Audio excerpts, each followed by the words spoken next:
лабави. Не гепи кабели, гепи кавари. Като стрида в маршрутките, аз съм сам държавата на проститутките. Колега, помниш ли на стената любим портрет?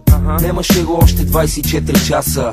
Немаше ни GSM и ни интернет. Азис беше само Васко педераса. Немаше ги още и бандеролите.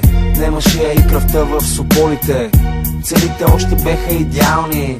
Абсурд не беха толкова комерциални. Сега амортизьорът ти тропа. Говориш ми за залеза на хип-хопа. Виде ми се, колега, че си паднал по гръб. От коза съм станал малко тъп. За тия години отидоа 4 декара. Менеджера ни тръгна да вика лекара. Викам: господин продуцент, my friend, дай ми пара, искам турне като на Купо Бенд. Дай ми един от уния партийни куфари да купа на 5 будки мини купари и портмонето ми да е претъпкано вместо тухо. Дошъл съм за нещо сухо. Знаеш какво? Аре само да не ме занимаш. Дедо Господ май нема да ми прости. Дай ми всичката пара на света, колега. Не ме занимай с глупости, бе. Знаеш какво? Аре само да не ме занимаш. Дедо Господ май нема да ми прости. Дай ми всичката пара на света, колега. Не ме занимай с глупости, бе. То ми опява като поп. Бе, това вашето не е точно хип-хоп. Извинявай, шефче, помна времето, когато джойнта беше левче, а ти не беше толкова отворен, ще ти еба майката го пак. Аз съм кандидат премиер, другия път ще ме изберат и милиони микроби ще умрат. А до тогава как да си гледам кефа, бе? И ти и аз знаеме кои са шефове. Някои други са от рошеви путки, някои куки май са много лоши мутри. Марихуаната ли ти е крастата?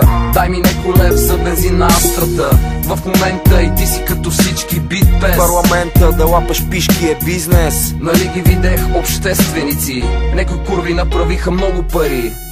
Оставам, ама ми се заминава. За слава не ми се занимава. Батенце яде мечинки, сойки, нема кинти, деба ти е МП-тройки. Нещастник, седи дома, чети шок.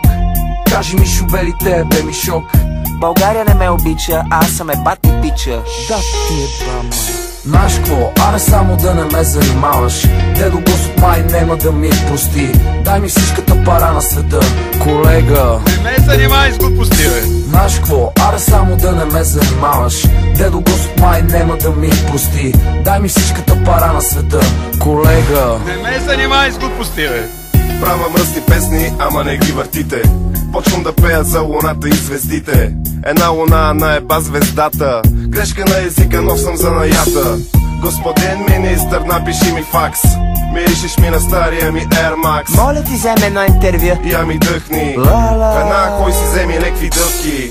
Твоята жена е моята порно гордост. Някой трябва да поеме политическата отговорност. Батко, дали да ти не селем устенцата. На жена ти правим синки по коленцата. Тя обаче погледна в твоята чиния. Затова остана само в моята чекия. Искам да ида в парламента. Иди,